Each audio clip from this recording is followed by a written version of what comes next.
Good morning. This is Sarah Danforth, and I will be presenting the Jefferson School District 14J ELL plan. And I apologize if anything goes haywire today. I've got a full house and lots of activity, so hopefully we'll all just coalesce perfectly on the Google Docs. I'm going to read part of my presentation from my paper. And then I've got some slides that accompany it.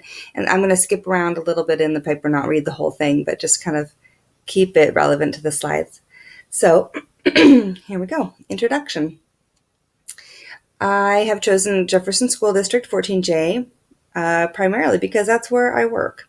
So let's learn a little bit about this community. Jefferson is a semi-rural community approximately 10 miles south of Salem, Oregon.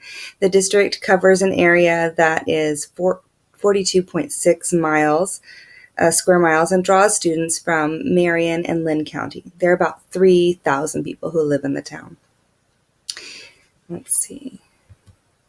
There is one elementary school, one middle school, and one high school in Jefferson School District. There were 893 students enrolled in the 2015-16 school year, 20% of whom were identified as English language learners, according to the report card, state report card.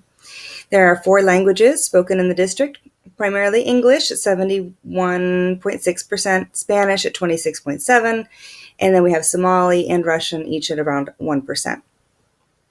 Jefferson School District is classified as a Title I school due to the high number of economically disadvantaged students as well, 61% at last count. Okay, so let's see. Of course, some pictures. This is me, and, well, it's really my daughter, but she'll go to the school next year, so she kind of counts as a student. Up here in the corner is our kindergartners at the latest assembly, and as you can see, there is quite a beautiful rainbow of faces in that little group. And then, let's see, this is a picture from my classroom just on some random day last week.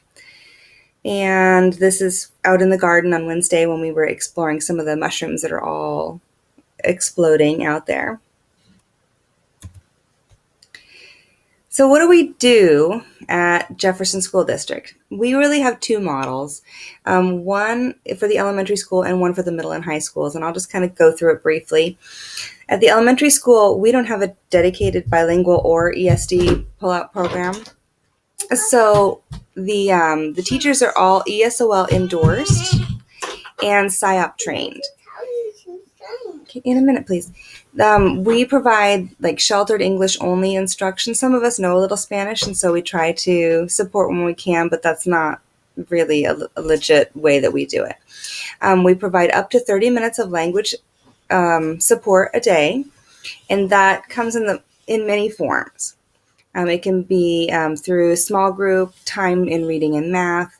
It might be, one of the newer things we're doing is a conversation table, where we don't have a cafeteria at our school, so we have lunch in the classroom and the teachers just kind of supervise that.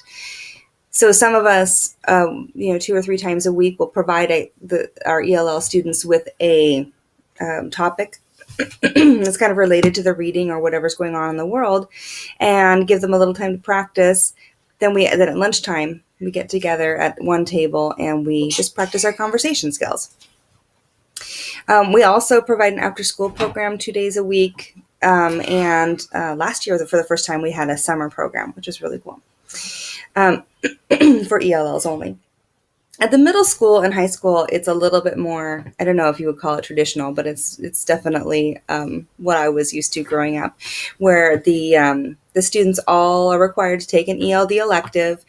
They pull them out into a different classroom, and for 45 to 55 minutes a day, they receive language support. English language instruction is not really bilingual, but we do have bilingual IAs on site in both places. And so depending on the level of acquisition, also at both places we have access to Rosetta Stone and to a couple of other computer-based teaching tools as well. and I wrote AVID program because I just learned after I wrote my paper that at the high school they have just implemented AVID this year, and one of their main areas of focus is ELL. So that is another thing that's available that I didn't know about. Okay, so identification process, pretty standard stuff at JSD. The kids' parents complete a home language survey when the child is enrolled, and then they are referred to an ELD specialist who conducts the Woodcock-Munoz test. And full disclosure, I totally just saw a typo in my paper. I did not mean to call it the Woodstock-Munoz test. Sorry, Carmen. That was an oopsie.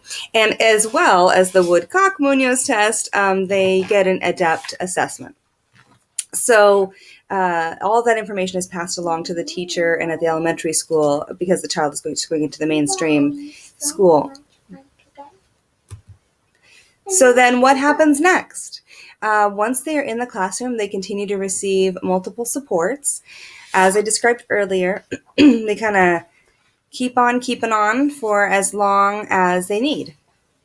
They're always placed with qualified teachers.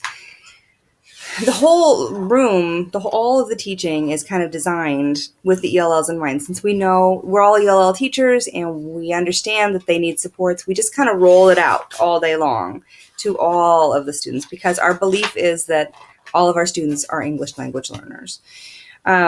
So the techniques are beneficial to native English speakers as well as non-native English speakers. It's not totally the same thing as doing a 30-minute ELD every day. But so then we test them 3 times a year at the elementary school for ADEPT just to make sure they're progressing the way we want. We have a goal of a 5-year exit, but that does not always happen. Sometimes it takes a little longer, and that's fine. We have team meetings prior to exit, and we give them a 2-year monitoring window.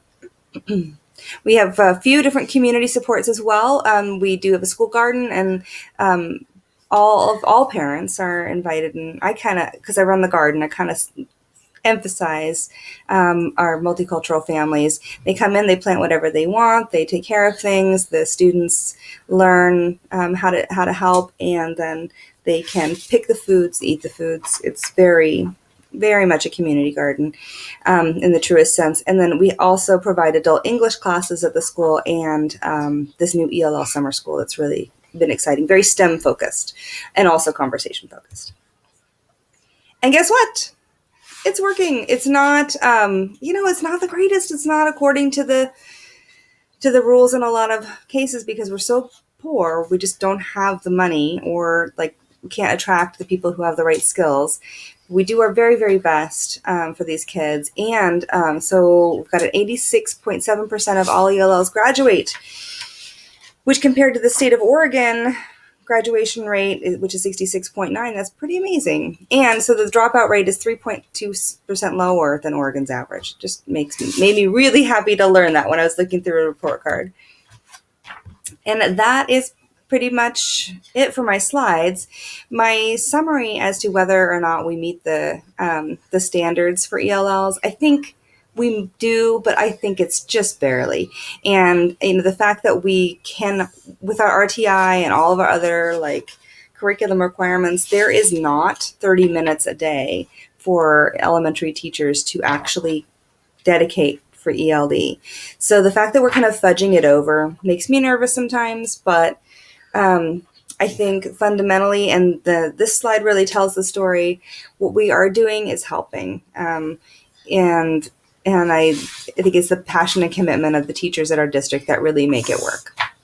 So thank you very much. Hopefully my little helper here hasn't been too distracting. And if you have any questions, please post on the forum or send me an email. Bye. Can't wait to see all of your presentations.